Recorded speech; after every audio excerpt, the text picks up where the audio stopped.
नमस्कार, आपके साथ मैं हूं Sabina Tamang Deshmukh. Number 1 news channel के नंबर 1 शो कच्चा चिट्ठा में आप सभी का बहुत बहुत स्वागत है। कच्चा चिट्ठा में सबसे पहले आपको रूस के एटम बम का नया एड्रेस यहां पर दिखाएंगे। एटम बम का नया एड्रेस प्रेसिडेंट पुतिन के डार्क सीक्रेट से कम नहीं है। दावा किया गया है कि पुतिन ने परमाणु बॉम्बर विमान यूक्रेन के पास वाले एयरबेस से हटाकर दूर किसी सीक्रेट अड्डे पर शिफ्ट कर दिए हैं। सवाल बहुत सारे हैं। पुतिन का डर भी है, पुतिन की चालाकी भी है। ये रिपोर्ट देखेंगे तो आपको मालूम चलेगा कि अब यूरोप से व्लादिमीर पुतिन का परमाणु बम आखिर कितनी दूर है।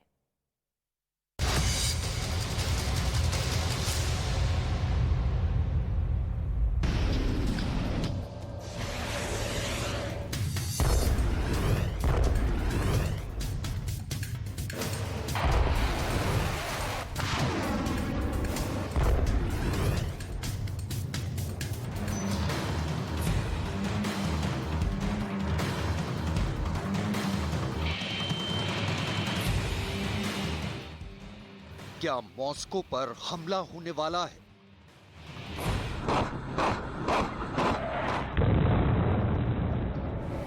क्या क्रेमलिन टारगेट पर है?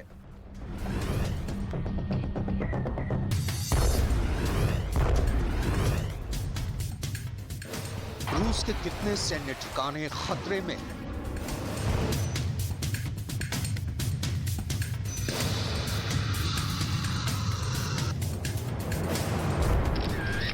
रूस के न्यूक्लियर बॉम्बर पर क्यों खतरा मंडरा रहा है?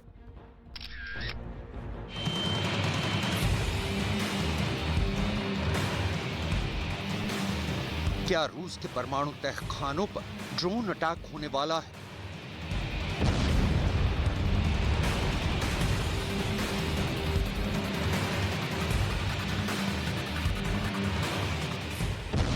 यूक्रेन के शहरों के साथ साथ क्या अब रूस के सैन्य अड्डों पर ऐसे ही बारूद की आग धधकने वाली है? क्या यूक्रेन के ड्रोन रूस के परमाणु युद्ध करने वाले न्यूक्लियर बॉम्बर को तबाह करने वाले हैं? सबसे बड़ा सवाल, क्या यूक्रेन के अटैकिंग ड्रोन से रूस की सेना खौफ में है? ऐसे दावे क्यों किए जा रहे हैं? इसका साक्षात प्रमाण देख लीजिए। प्रमाण नंबर 1, प्रमाण नंबर 2, प्रमाण नंबर 3, प्रमाण नंबर 4, प्रमाण नंबर 5, प्रमाण नंबर 6, प्रमाण नंबर 7, प्रमाण नंबर 8, प्रमाण नंबर 9, प्रमाण नंबर 10। ऐसे प्रमाण पेश कर दावा किया गया है कि यूक्रेन ने अपने हमलावर ड्रोन से रूस के उस एंगेलिस 2 एयरबेस पर एक नहीं 3 बार हमला किया है।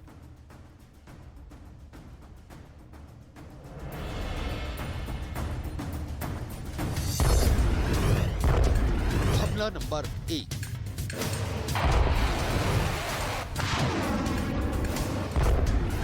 हमला नंबर 2,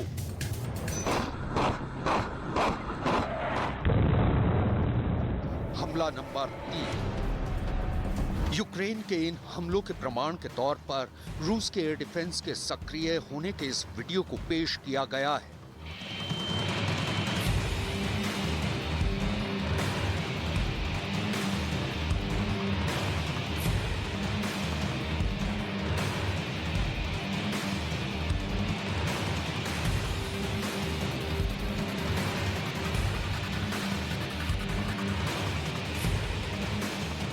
यही वजह है कि दावा किया गया है कि रूस ने अपने परमाणु बम वर्षक बेड़े को एंगेलिस 2 एयरबेस से दूर पूरब में ट्रांसफर कर दिया है। रूस ने अपने परमाणु बम वर्षक बेड़े को एंगेलिस एयरबेस से सुदूर पूर्व में अमूर इलाके में मौजूद उक्रेनिका एयरबेस पर पहुंचा दिया है। दावा किया गया है कि रूस की एयरफोर्स ने कम से कम अपने 4 से 6 न्यूक्लियर बॉम्बर Tu-95 को उक्रेनिका एयरबेस ट्रांसफर कर दिया है। रूस का एंगेलस एयरबेस यूक्रेन की राजधानी कीव से 1090 किलोमीटर दूर है। वहीं उक्रेनिका एयरबेस एंगेलस से 7235 किलोमीटर दूर पूरब में स्थित है।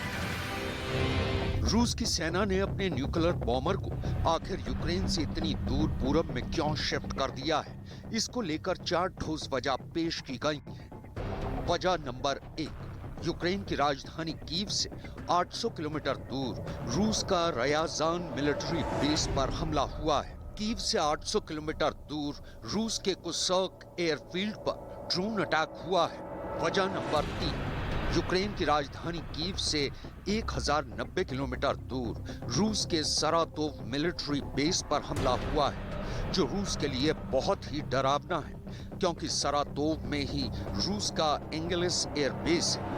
एंगेलस एयरबेस पर हुए हमले में रूस के 2 न्यूक्लियर बॉम्बर को नुकसान पहुंचा है। वजह नंबर 4, दावा किया जा रहा है कि रूस के अंदर यूक्रेन की स्पेशल फोर्स पहुंच गई है। एबीसी न्यूज ने पुष्टि की है कि यूक्रेन की स्पेशल फोर्स रूस के काफी अंदर तक पहुंच गई है। एबीसी न्यूज के मुताबिक यूक्रेन के प्रेसिडेंट जेलेंस्की के इनर सर्कल के एक वरिष्ठ अधिकारी ने एबीसी न्यूज को बताया है कि रूस के सैन्य ठिकानों पर 2 ड्रोन हमले हुए। इनमें से कम किसी एक ठिकाने पर ड्रोन को गाइड करने का काम रूस में मौजूद यूक्रेन की स्पेशल फोर्स ने किया था। ऐसे में बड़ा सवाल उठ रहा है कि यूक्रेन की स्पेशल फोर्स रूस में कितनी अंदर तक अपनी घुसपैठ कर चुकी है। क्या यूक्रेन की स्पेशल फोर्स के कमांडो रयाजान मिलिट्री बेस के करीब मौजूद है? क्या जेलेंस्की के स्पेशल कमांडो रूस के कुर्स्क एयरफील्ड के आसपास कहीं छिपे हुए हैं, या फिर रूस के न्यूक्लियर बॉम्बर वाले एंगेलस एयरबेस के करीब कहीं अंडरग्राउंड है?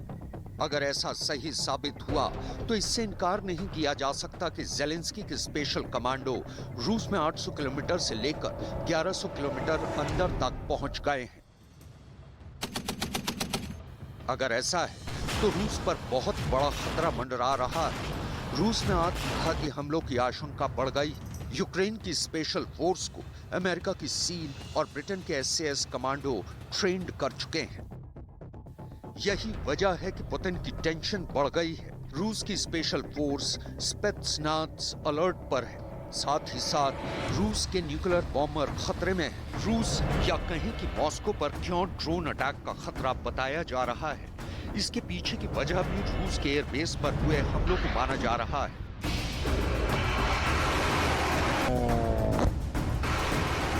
रूस का कहना है कि यूक्रेन के ड्रोन आए और उनके टारगेट पर था रयाजान और साथ में सरातोव। ये दोनों यूक्रेन या कहें कि कीव से इतने फासले पर हैं कि किसी को भी हैरत होगी कि आखिर जेलेंस्की के पास इतनी ताकत कहां से आ गई। सवाल है कि क्या यूक्रेन के पास ऐसी पावर है कि वो रूस में घुसकर हमला करे। दोनों जगह हमला करने के लिए ऐसे ड्रोन चाहिए जो 1000 किलोमीटर का सफर तय कर सके। रूस की एक न्यूज वेबसाइट प्रिडोवका की रिपोर्ट की चेतावनी कि अगर यूक्रेन से हमले हो रहे हैं तो मॉस्को पर भी हमला हो सकता है। इसके पीछे जो तर्क किया गया है उसके मुताबिक अगर रूस में हमला करने वाले ड्रोन यूक्रेन से आए तो सीधा मतलब है कि यूक्रेन के पास पहले से ही 1000 किलोमीटर तक हमला करने वाले ड्रोन हैं, जिसका मतलब है कि मॉस्को पर हमला हो सकता है, क्योंकि कीव से मॉस्को की दूरी करीब 862 किलोमीटर है। लेकिन रूस के रक्षा मंत्रालय ने दावा किया है कि यूक्रेन के ड्रोन रूस के एयर डिफेंस की चपेट में आ गए और जब मलबा जमीन पर गिरा तो रूस के न्यूक्लियर बॉम्बर चपेट में आ गए।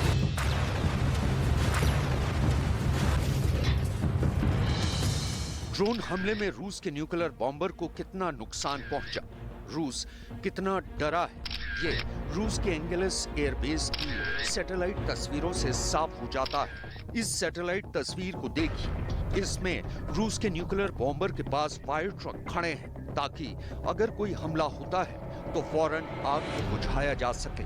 इसी तस्वीर में दूसरे Tu-95 न्यूक्लियर बॉम्बर पर आग से बचाने वाला फोम लगाया गया है। बॉम्बर को एंगेल्स 2 एयरबेस से हटा दिया है, किसी गुप्त ठिकाने पर पहुंचा दिया गया है। 4 दिसंबर से पहले एंगल्स 2 एयरबेस पर कुल 21 न्यूक्लियर बॉम्बर खड़े थे, लेकिन 4 दिसंबर को वहां से 6 न्यूक्लियर बॉम्बर हटा दिए गए हैं। सैटेलाइट तस्वीरों से साफ-साफ पता चलता है कि हमले के बाद पुतिन ने जल्दबाजी में 6 परमाणु बम वर्षकों को छिपा दिया।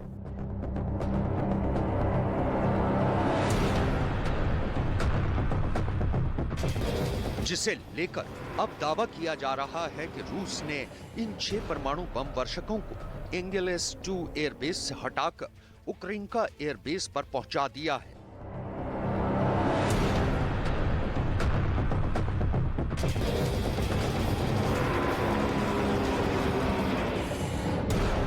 रूस का Tu-95 न्यूक्लियर बॉम्बर क्यों यूक्रेन के लिए टेंशन का दूसरा नाम बन गए थे, इसे यूं समझ सकते हैं कि रूस ने अपने इन दशकों पुराने बॉम्बर को अब एक नई ड्यूटी पर तैनात किया था। इस जहाज में लगे प्रोपेलर की आवाज गजब की है। ये जितना जमीन पर डराती है उतना ही खौफ इसकी उड़ान के बाद दिखता है। इसके प्रोपेलर की आवाज हजारों मीटर की ऊंचाई से बहुत साफ सुनाई देती है। ये रूस की परमाणु स्ट्राइक वाली फ्लीट का बड़ा हिस्सा है। रूस के पास ऐसे 50 से ज्यादा बॉम्बर हैं, जिनमें से कुछ जहाजों को एंगेलिस 2 एयरबेस पर तैनात किया गया था और इन बॉम्बर की मदद से यूक्रेन की सीमा में बिना दाखिल हुए यूक्रेन को दहलाया जा रहा था। एंगेल्स 2 एयरबेस की सैटेलाइट तस्वीर को 29 दिसंबर का बताया जा रहा है।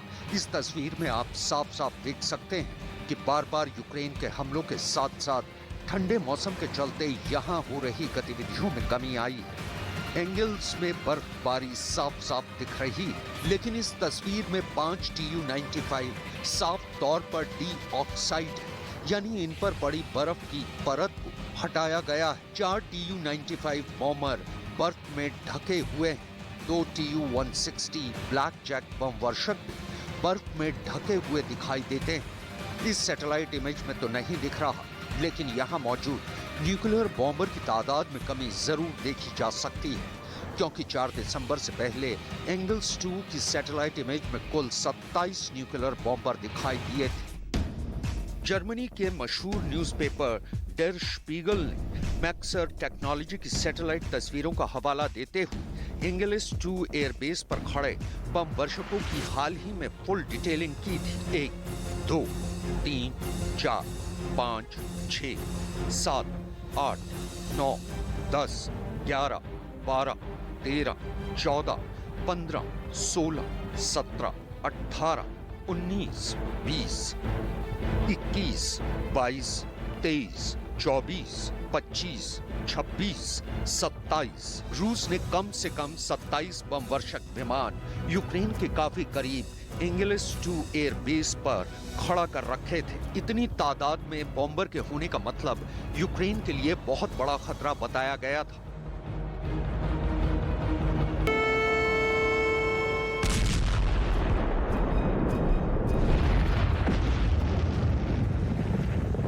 आशंका जताई गई कि रूस यूक्रेन में एक बार फिर बहुत ही भयंकर बमबाजी करने की तैयारी में है। सैटेलाइट तस्वीरों का विश्लेषण करके बताया गया था कि एंगेलिस 2 एयरबेस पर Tu-95 और Tu-160 बॉम्बर खड़े किए गए हैं। ये लंबी दूरी के बम वर्षक हैं। रूस के ये दोनों विमान क्रूज मिसाइलों से दुश्मन पर वार करते हैं। यही नहीं, ये दोनों विमान रूस के न्यूक्लियर बॉम्बर हैं जो परमाणु हमला करने में सक्षम है।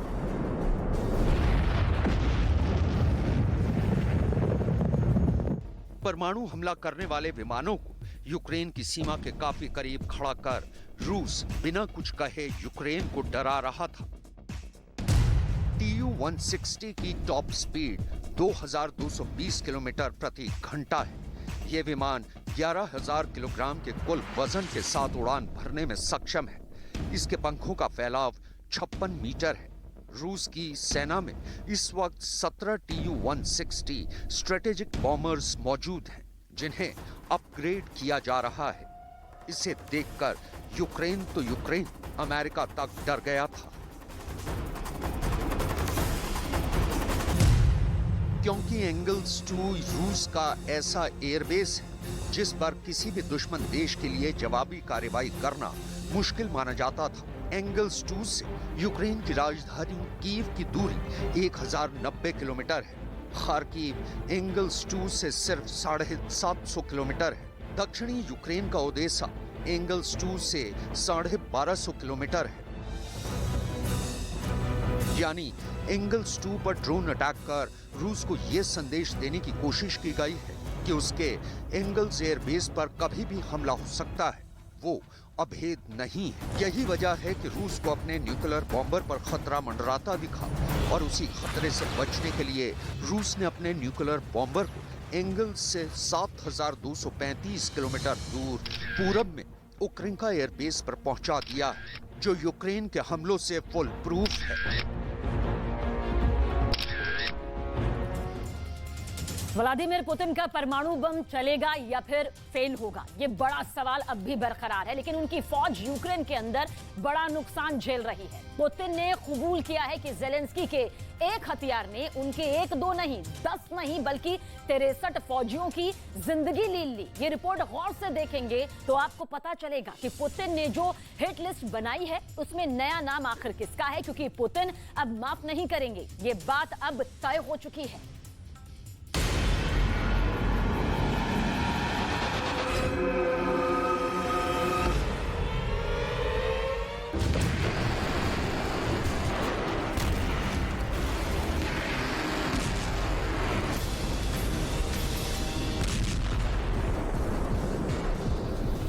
यूक्रेन में चल रही जंग में हजारों रॉकेट और मिसाइल दागी जा रही हैं, हजारों लाशें बिछाई जा रही हैं। दुश्मन को खत्म करने के लिए बारूद के गोदाम खाली किए जा रहे हैं। लेकिन यहाँ असली गेम क्या चल रहा है, उसकी असलियत आपको हैरान कर देगी। यूक्रेन में बेशक युद्ध जेलेंस्की और पुतिन की फौज के बीच चल रहा है, लेकिन इस जंग का रियल कैरेक्टर अब ईरान वर्सेस अमेरिका हो गया है। कैसे, ये समझने के लिए ये रिपोर्ट बहुत गौर से देखिएगा।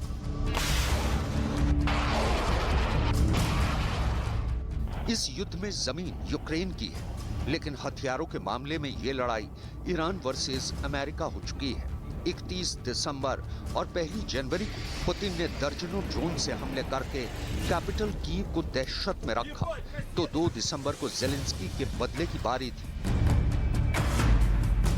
जेलेंस्की ने डोनेस्क के मकीवका इलाके में रूस के एक अड्डे पर हमला किया। जेलेंस्की की फौज ने हाइमार्स के 6 रॉकेट दागे और इस हमले में रूस के 63 सैनिक मारे गए। इसकी पुष्टि खुद रूस की सेना ने की है। रूस का दावा है कि यूक्रेन की तरफ से हाइमार्स के 6 रॉकेट से हमला किया गया। उसमें से 2 रॉकेट को इंटरसेप्ट करके नाकाम कर दिया गया, लेकिन 4 रॉकेट रूस के ठिकाने पर गिरे और उसके 63 सैनिकों की मौत हो गई। Киевским режимом нанесен удар 6 реактивными снарядами системы залпового огня «Хаймарс» производства США по пункту временной дислокации одного из подразделений российских вооруженных сил в районе населенного пункта Макеевка Донецкой Народной Республики. Российскими средствами ПВО 2 реактивных снаряда «Хаймарс» были сбиты. В результате поражения 4 ракетами с фугасной головной частью пункта временной дислокации погибло 63 российских военнослужащих. Родным и близким погибших военнослужащих будет оказана вся необходимая помощь и поддержка. हालांकि पूर्वी खेरसोन यानी नीप्रो नदी के दूसरे किनारे पर जो हमला किया गया, उसमें तो यूक्रेन ने इससे भी बड़ा दावा किया है, और वो ये है कि खेरसोन में चुलाकोवका इलाके में पुतिन के 500 सैनिकों को या तो मार दिया गया है या फिर वो गंभीर रूप से जख्मी हुए हैं। यह हमला 31 दिसंबर को हुआ, यानी नए साल से पहले पुतिन को बहुत बड़ा झटका लगा है। जाहिर है कि पुतिन का ये नुकसान जेलेंस्की के लिए बहुत खुशी की बात है और इसे उनकी फौज का हौसला बढ़ाने वाला हमला कहा जाएगा। Противник продовжує зазнавати втрат. Підтверджено вогневе ураження підрозділами Сил оборони України 31 грудня живої сили та військової техніки противника в районі населеного пункту Чулаківка Херсонської області. Втрати противника склали близько 500 військовослужбовців пораненими та загиблими. वैसे यूक्रेन के दावों को गंभीरता से नहीं लिया जाना चाहिए।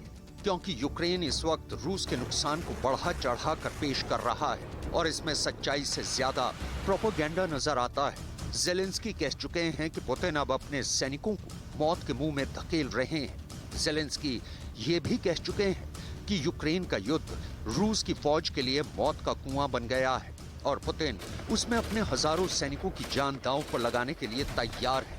देखा जाए तो 31 दिसंबर से 2 जनवरी के बीच रूस की 13 पोजीशन पर यूक्रेन की तरफ से हमले किए गए और हर जगह रूस को बड़े नुकसान का दावा किया जा रहा है। 1 січня 2023 року підрозділами Сил оборони України здійснено вогневе ураження особового складу російських окупантів в районі населеного пункту Федорівка Херсонської області. Кількість втрат ворога уточнюється. Авіація Сил оборони України протягом минулої доби завдала 13 ударів по районах зосередження особового складу, озброєння та військової техніки противника, а також 5 ударів по позиціях зенітно-ракетних комплексів. वहीं 30 दिसंबर को जेलेंस्की ने पुतिन के 45 शाहिद ड्रोन मार गिराने का दावा किया था और अब 2 जनवरी को रूस के 27 और शाहिद ड्रोन मार गिराए हैं। ये यूक्रेन की तरफ से अपडेट किया गया है। शाहिद ड्रोन को मार गिराकर जेलेंस्की ने कीव और कई शहरों पर रूस के हमले को नाकाम किया है। Протягом минулої доби противник завдав 6 ракетних та 52 авіаційних удари. यूक्रेन युद्ध में शाहिद ड्रोन का जवाब हाइमार्स का काउंटर अटैक कहा जा रहा है और इस तरह यूक्रेन में ईरान वर्सेस अमेरिका वाला युद्ध भी खुलेआम लड़ा जा रहा है। शाहिद 136 ड्रोन रूस को ईरान से मिला है और ऐसे सैकड़ों ड्रोन पुतिन ने ऑर्डर किए हैं। वहीं जेलेंस्की को हाइमार्स मल्टी रॉकेट सिस्टम अमेरिका से मिला है और इसके रॉकेट की सप्लाई सैकड़ों की तादाद में जारी है। यानी इस पूरी लड़ाई में अमेरिका के राष्ट्रपति जो बाइडेन और ईरान के राष्ट्रपति इब्राहिम रईसी के बीच सीधी टक्कर हो रही है। हाइमार्स बहुत ही खतरनाक रॉकेट सिस्टम है जिसने पुतिन से जीता जिताया हुआ खेरसॉन वापस यूक्रेन की झोली में डाल दिया। इस रॉकेट से पुतिन को जितना नुकसान हुआ है उतना और किसी हथियार से नहीं हुआ है। जेलेंस्की को लगातार हाइमार्स और उसके रॉकेट की सप्लाई जारी है। हाल ही में एक तस्वीर ने रूस के रोंगटे खड़े कर दिए थे। पुतिन को डराने वाली सबसे बड़ी तस्वीर देखिए। 18 हाइमार्स सिस्टम की ये तस्वीर जब वायरल हुई तो खबर क्रेमलिन तक गई। ध्यान से गिनिएगा, 1, 2, 3, 4, 5, 6। पीछे की कतार में 7 हाइमार्स सिस्टम खड़े हैं और उसके पीछे 5 हाइमार्स लॉन्चर हैं। यानी कुल हुए 18 हाइमार्स सिस्टम जो यूक्रेन की तरफ रवाना किए गए।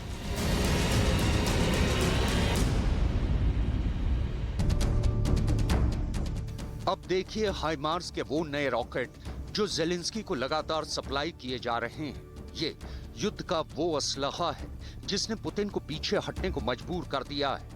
युद्ध में रूस की फौज को ज्यादा से ज्यादा नुकसान पहुंचे, ये अमेरिका का भी मकसद है। ये हाइमार्स का M30A1 रॉकेट है जिसकी रेंज 90 किलोमीटर से ज्यादा है। ये रॉकेट जीपीएस से गाइड किया जाता है और जहां ये गिरता है वहां कैसा नुकसान होता है ये आप इन दिल दहला देने वाले धमाकों को देखकर समझ सकते हैं। ये रॉकेट एक क्लस्टर बम की तरह काम करता है और जहां ये गिरता है वहां धमाके के बाद प्राण हर लेने वाले छर्रे निकलते हैं। M30A1 रॉकेट के अंदर 1,80,000 स्टील के छर्रे होते हैं जो इंसान के जिस्म क्या एक कार में लगी लोहे की चादर में भी छेद कर देते हैं। देखिए एक टेस्ट के दौरान जब इसके धमाके को रिकॉर्ड किया गया तो क्या क्या दिखा। यही वजह है कि हाइमार्स की वजह से पुतिन को बहुत नुकसान हुआ है। पुतिन की फौज जहां ज्यादा तादाद में होती है, जेलेंस्की वहीं हाइमार्स का इस्तेमाल करते रहे हैं। इसकी वजह से पुतिन को बहुत से इलाकों से पीछे हटना पड़ा है। पुतिन का ऑपरेशन खेरसॉन और खार्किव इसलिए नाकाम भी रहा है क्योंकि जेलेंस्की ने रूस की फौज पर हाइमार्स जैसे सटीक हथियारों से बमबारी की है इनको रोकने के लिए पुतिन ने ईरान से शाहिद ड्रोन की डील की और फिर उन्होंने हाइमार्स के ठिकानों को निशाना बनाना शुरू कर दिया। रिपोर्ट है कि यूक्रेन हाइमार्स के 58% रॉकेट इस्तेमाल कर चुका है, यानी ज़ेलेंस्की के आधी से ज्यादा हाइमार्स वाली पावर खत्म भी हो चुकी है। ज़ेलेंस्की के लिए फौरी राहत की बात यह है कि हाइमार्स के 18 नए सिस्टम उन तक पहुंच चुके हैं और इसीलिए ज़ेलेंस्की पुतिन के खिलाफ लगातार बाउंस बैक कर रहे हैं। जहां भी हाइमार्स जैसे अटैक होते हैं उससे क्या तबाही होती है, इसका वीडियो भी देख लीजिए। ये डॉनबास में एक अस्पताल है जिसके करीब यूक्रेन की फौज ने हाइमार्स रॉकेट सिस्टम से हमला किया है। पहली खेप में ज़ेलेंस्की के पास 16 हाइमार्स सिस्टम भेजे गए थे। हाइमार्स के एक सिस्टम में 6 रॉकेट लगाए जाते हैं। यूक्रेन अभी तक एक महीने में 7200 रॉकेट तक दाग रहा है। हाइमार्स का एक रॉकेट 1 करोड़ 30 लाख रुपए का आता है। चौंक गए? तो फिर सुनिए, हाइमार्स के एक रॉकेट की कीमत 1.25 करोड़ से भी ज्यादा है। ऐसे में आप सोच सकते हैं कि अमेरिका यूक्रेन को बचाने की या कहें कि पुतिन की फौज पर हमलों के लिए कितनी बड़ी कीमत चुका रहा है। इसलिए जो बाइडेन पर भी बहुत ज्यादा दबाव है कि वो ज़ेलेंस्की तक सप्लाई चेन को लगातार कैसे जारी रखेंगे। उन्हें तो अपने रॉकेट वाले गोदाम को भी खोलना पड़ेगा। अमेरिका की फौज के पास हाइमार्स के 50,000 रॉकेट हैं और अमेरिका इस गोदाम को नहीं छूना चाहता। अभी यूक्रेन के पास हाइमार्स का जो रॉकेट है उसकी रेंज 70 किलोमीटर से ज्यादा है। हाइमार्स का रॉकेट 227 मिलीमीटर का है और ये 20 मीटर के दायरे में गिरता है। हाइमार्स के मीडियम रेंज के रॉकेट 3 वर्जन में आते हैं। ये 3 वेरिएंट के रॉकेट 32 किलोमीटर, 45 किलोमीटर और 75 किलोमीटर की रेंज तक हमला करते हैं। लेकिन अब जो रॉकेट यूक्रेन को मिलने की उम्मीद है वो 90 से 100 किलोमीटर की रेंज तक वार करता है और टारगेट के 20 मीटर के दायरे में ही गिरता है। यानी पूरी तरह गाइडेड वर्जन वाले रॉकेट मिलने से अब ज़ेलेंस्की की फायर पावर और ज्यादा बढ़ जाएगी। वैसे हजारों सैनिकों को खोने के बावजूद पुतिन की कोशिश है कि उनकी फौज का जोश कायम रहे। पुतिन को कई फ्रंट पर नुकसान हुआ है, लेकिन उनका बड़ा मकसद भी हासिल हो चुका है। डॉनबास में अब रूस का झंडा लहरा रहा है और ये पुतिन का बाकी यूक्रेन के साथ पूर्वी यूरोप या कहें कि नेटो देशों को एक बहुत बड़ी चेतावनी है, जिसमें मॉस्को की तरफ से मैसेज साफ है, वो ये कि पुतिन का युद्ध अभी खत्म नहीं हुआ है।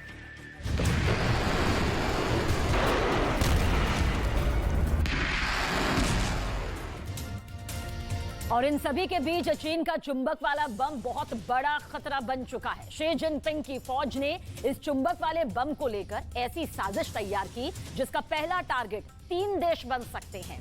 ये रिपोर्ट देखेंगे तो आपको चीन के बहुत ही खतरनाक इरादों के बारे में जानकारी पता चलेगी।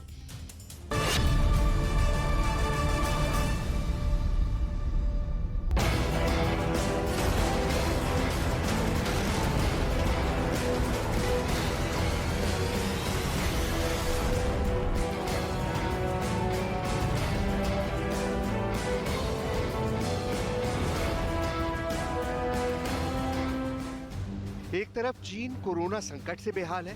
आरोप है कि चीन की सरकार लगातार कोरोना से जुड़ी हर खबर को सेंसर कर रही है।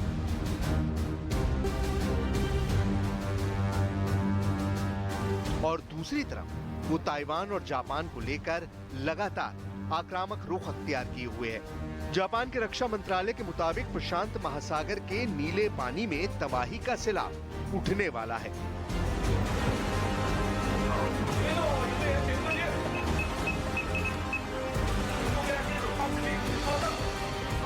प्रशांत महासागर में महाविनाश का स्टेज सजने लगा है।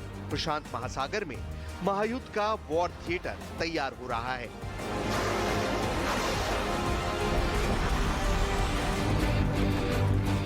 दरअसल जापान के रक्षा मंत्रालय का मानना है कि जिस तरह चीन उसके अहम वायुमंडल में एक न्यूक्लियर धमाका कर सकते हैं, जिसकी वजह से इलेक्ट्रोमैग्नेटिक तरंगे पैदा होंगी जो जापान के सारे इलेक्ट्रॉनिक उपकरणों को नष्ट कर देंगी।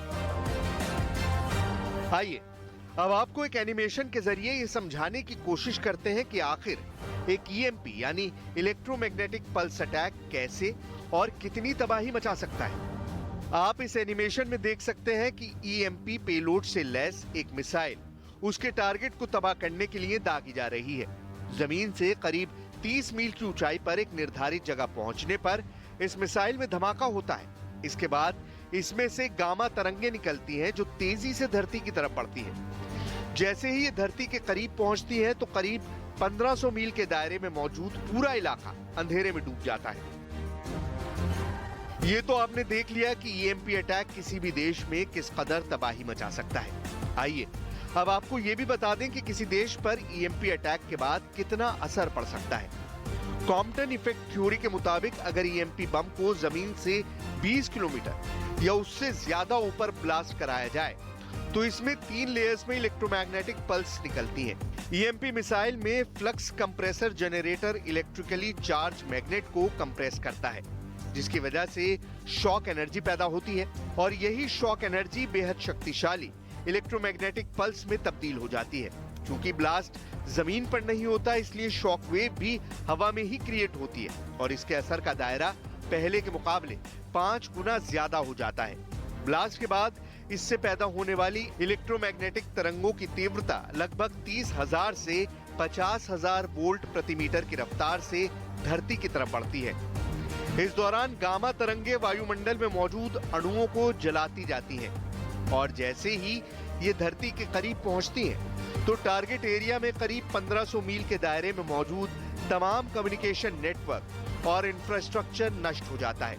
इतना ही नहीं, इलेक्ट्रोमैग्नेटिक पल्स अटैक की वजह से पावर सप्लाई ग्रिड के तबाह होते ही पूरे इलाके में कंप्लीट ब्लैकआउट हो जाता है। इसके अलावा ईएमपी अटैक के बाद इलाके में मौजूद सारे इलेक्ट्रॉनिक उपकरण भी काम करना बंद कर देते हैं। बस यही वजह है कि जापान ने चीन और नॉर्थ कोरिया से ईएमपी अटैक के खतरे को देखते हुए अपने बचाव की तैयारी शुरू कर दी है। जापान के रक्षा मंत्रालय के मुताबिक सबसे पहले उसकी एयरफोर्स के न्यूताबारू एयरबेस पर एंटी ईएमपी सुरक्षा उपकरण और सिस्टम लगाया जाएगा।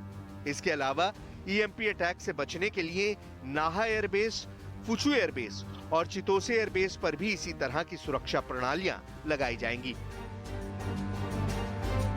जापान जानता है कि अगर चीन या फिर उत्तर कोरिया ने उस पर ईएमपी अटैक किया तो उसके फाइटर जेट उड़ान नहीं भर पाएंगे। ईएमपी अटैक के बाद उसके धमाके से पैदा होने वाली इलेक्ट्रोमैग्नेटिक तरंगों की वजह से उसका सारा कम्युनिकेशन इंफ्रास्ट्रक्चर और रडार तबाह हो जाएंगे। लिहाजा वो अपने अहम सैनिक ठिकानों पर anti EMP shield electrical system लगाने जा रहा है। दुनिया भर के रक्षा विशेषज्ञों का मानना है कि चीन ईएमपी हथियार बना चुका है और जंग की सूरत में चीन के रक्षा प्रोटोकॉल के मुताबिक वो दुश्मन देश के खिलाफ फर्स्ट स्ट्राइक अटैक कर सकता है। EMP warfare expert doctor Peter fry के मुताबिक चीन अपने अंतरिक्ष में मौजूद सैटेलाइट, समंदर में मौजूद जंगी जहाजों और जमीन से किसी के भी खिलाफ ईएमपी अटैक करने की तकनीक इजाद कर चुका है। डॉक्टर पीटर फ्राई का कहना है कि चीन का मिलिट्री सिद्धांत फर्स्ट न्यूक्लियर अटैक पर बेस्ड है, लिहाजा वो अमेरिकी फाइटर जेट्स को निशाना बनाने के लिए भी ईएमपी अटैक कर सकता है।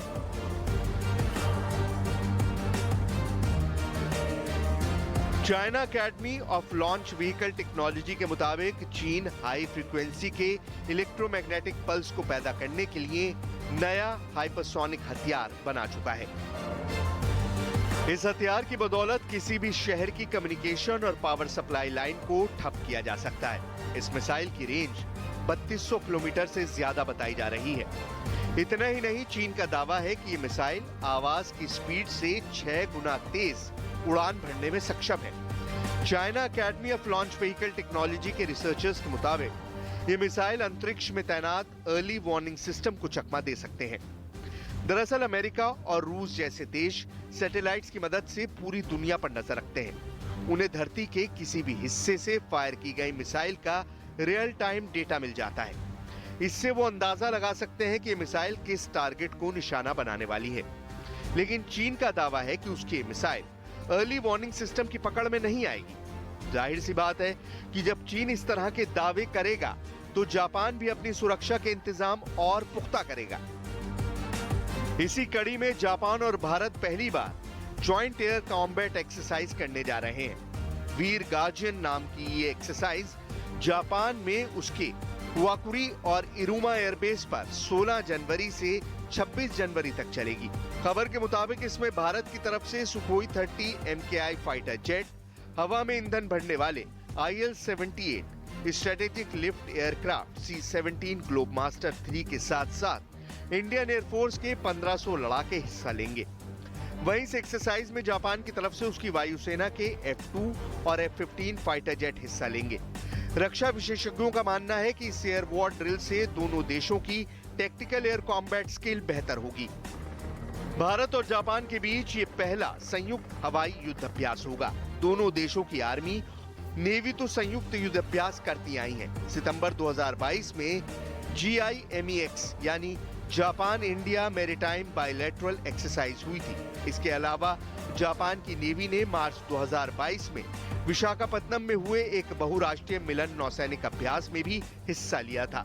मतलब साफ है कि जापान और भारत ने मिलकर एक बार फिर ड्रैगन को भी लाउड एंड क्लियर मैसेज देने का इरादा बना लिया है।